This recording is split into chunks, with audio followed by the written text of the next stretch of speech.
Here we have an animal trapped over here in the cage, going on 30 minutes.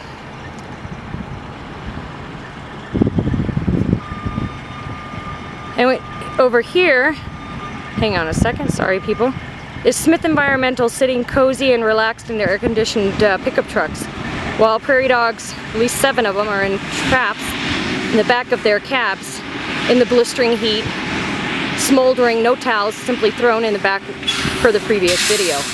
So it's going to be a little difficult, but going back to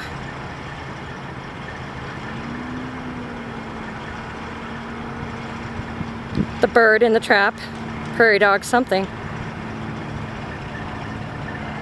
We can see it's moving right here, off to the right by this red flag.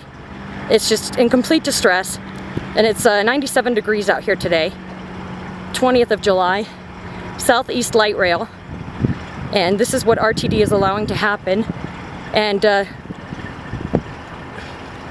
this crackerjack outfit here, Smith Environmental, whoops,